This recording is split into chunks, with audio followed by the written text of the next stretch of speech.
अब अकाउंटेंसी का एग्ज़ाम ख़त्म हो चुका है एंड डेफ़िनेटली आप लोगों ने बहुत अच्छा करा होगा या जैसा भी हुआ है अब भाड़ में गया, ठीक है? अभी उसको हटाओ। अब नेक्स्ट आता है बिज़नेस लॉ और अब सिर्फ़ उसी पे फ़ोकस करना है।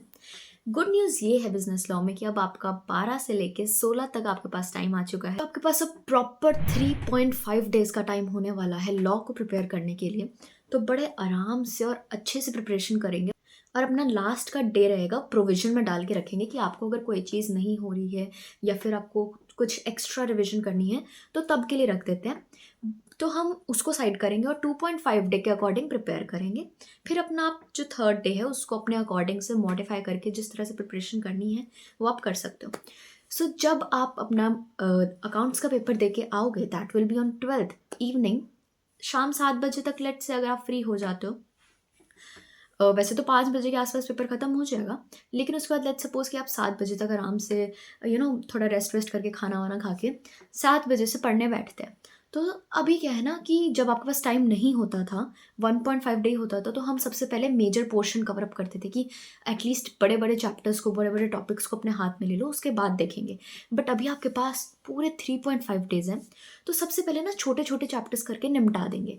अभी हमारे पास 0.5 जो डे है, जो 12 की रात होगी, जो शाम होगी, उस तारीख को हम 7 बजे से लेके 11, 12, 1 जब तक आपका मन करे तब तक पढ़ो और छोटे-छोटे चैप्टर्स जो हैं, जैसे कि the negotiable instruments act 1881, the limited liability partnership act 2008 और साथ ही साथ chapter number 1 which is Indian regulatory framework. अब आती है 13th की बारी और 13th को हमें ज़्यादा नहीं 2 ही चैप्टर्स करने हैं, एक इंडियन कॉन्ट्रैक्ट एक्ट और एक सोगा। अभी हमने 12 की शाम को हमने छोटे-छोटे चैप्टर्स जो 2-3 थे वो निपटा दिए हैं। अब जो मेन और सबसे बड़ा चैप्टर आता है which is Indian contract act and then SOGA. तो ये 2 चैप्टर्स हम 13th को करेंगे और कुछ नहीं देख, पर इनमें जो मेन चीज़ फ़ोकस करने वाली है that is essentials of valid contract, जिस पे केस स्टडी तो आएगी ही, देन ब्रीच ऑफ कॉन्ट्रैक्ट और उसके अलावा परफॉर्मेंस ऑफ कॉन्ट्रैक्ट्स। और इसमें डिफरेंट टाइप के जैसे कॉन्ट्रैक्ट्स हो गए वो उन पे ध्यान रखना है, वॉइड, वॉइडेबल, कॉन्टिंजेंट और साथ ही साथ क्वासी कॉन्ट्रैक्ट्स। क्वासी कॉन्ट्रैक्ट्स पे और ब्रीचिंग ऑफ कॉन्ट्रैक्ट पे क्वेश्चन आ सकता है केस स्टडी के फॉर्म में भी और डायरेक्ट भी, तो उसकी थ्योरी तो अच्छे से रट कर ही चले जाना। एंड इसके अलावा हम सोगा करेंगे। सोगा के अंदर गुड्स के कॉन्सेप्ट को, उसके कंडीशन को, वारंटीज़ को और साथ ही साथ ट्रांसफ़र ऑफ ओनरशिप को भी, ये सारे रिवाइज़ करेंगे। एंड इसके अलावा राइट्स और अनपेड सेलर, ये बहुत इंपॉर्टेंट टॉपिक है, इसको तो बिना छोड़े मतलब करना ही करना है, ठीक है? तो अपना जो 13th डे है वो हमें सिर्फ इन 2 चैप्टर्स के लिए रखना है, एक कॉन्ट्रैक्ट एक्ट और दूसरा सोगा। बस ये दोनों निपटाने हैं 13th को, इसके बाद बाकी के जो चैप्टर हैं वो हम 14th को देखेंगे। आने से मेरा मतलब ये है कि किस तरह से प्रिपेयर करना है।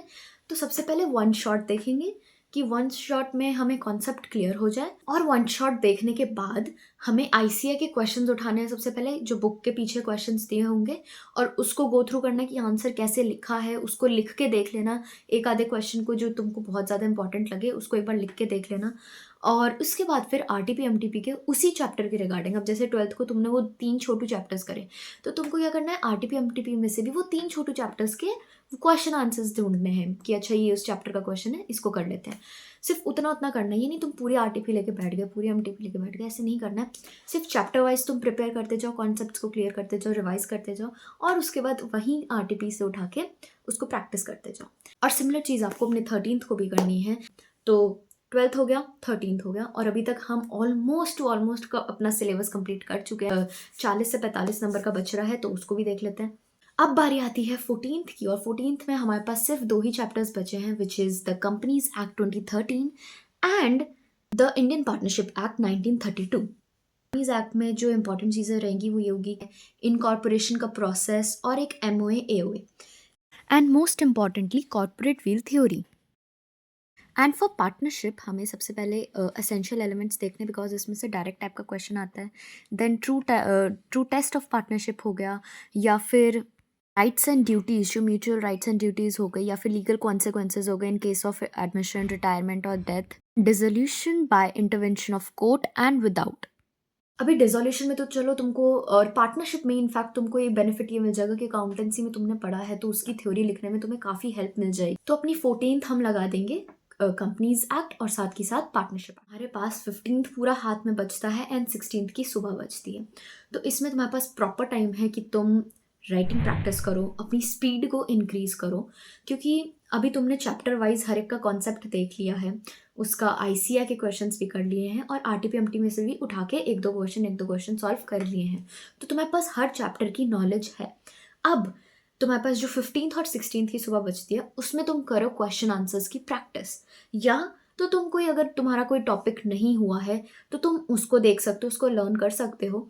एंड इफ तुम्हें लगता है कि हाँ ऊपर ऊपर से मेरा सब कुछ हो चुका है, तो क्वेश्चन पेपर उठाओ और उसको सॉल्व करो, क्योंकि बहुत बच्चों का लॉ का पेपर छूट जाता है बिकॉज थ्योरी होती है इतनी ज़्यादा कि लिखते लिखते आपका टाइम कब खत्म हो जाए पता नहीं चलता। तो अपनी स्पीड जो है वो मेंटेन करनी है हमें मोस्टली इन 2 दिन के अंदर। दो तो क्या ही है, मतलब 15th ही और 16th की थोड़ी बहुत सुबह। जो एक मेन डाउट रहता है बच्चों का वो ये रहता है कि क्या सेक्शंस लर्न करने इंपॉर्टेंट है, तो आंसर इज नो। बट अगर तुम जैसे चैप्टर का नाम है तुमको वही नहीं आता तो तुम्हारे नंबर ज़रूर कटेंगे। अब जब तुम कोई केस स्टडी कर रहे होगे तो तुम क्या लिखोगे, यही तो लिखोगे अकॉर्डिंग टू विच एक्ट।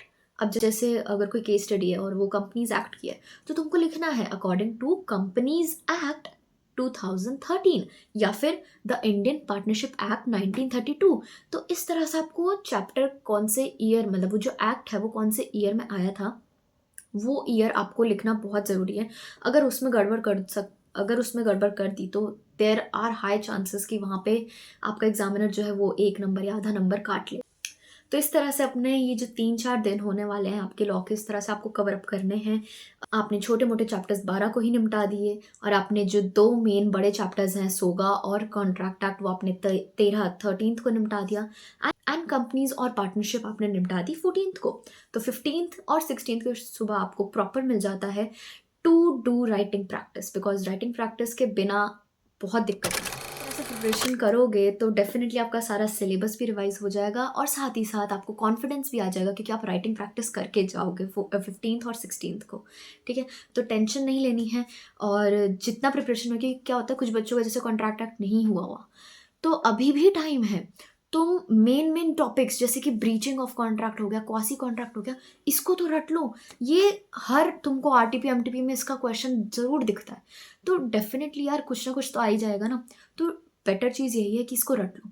ये 2-3 जो मेन टॉपिक्स जो तुमको हर आरटीपी एमटीपी में दिख रहे हैं कॉन्ट्रैक्ट एक्ट से रिगार्डिंग, उनको रट लो और बाकी सबको छोड़ दो फिलहाल। अगर नहीं करना या नहीं समझ आ रही तो छोड़ दो। तो या कमेंट्स में ज़रूर बताना अपना जब एग्ज़ाम हो जाए कि कैसा गया आपका पेपर और क्या ये रिवीजन फ्रूटफुल आपको लगा कि हाँ इस तरह से प्रिपेयर करने से डेफिनेटली मेरा प्रिपरेशन A1 होगी, या फिर आपको लगता है कि कोई बेटर तरीका था करने का। So do let me know in the comment section and all the best for your law exam and God bless you.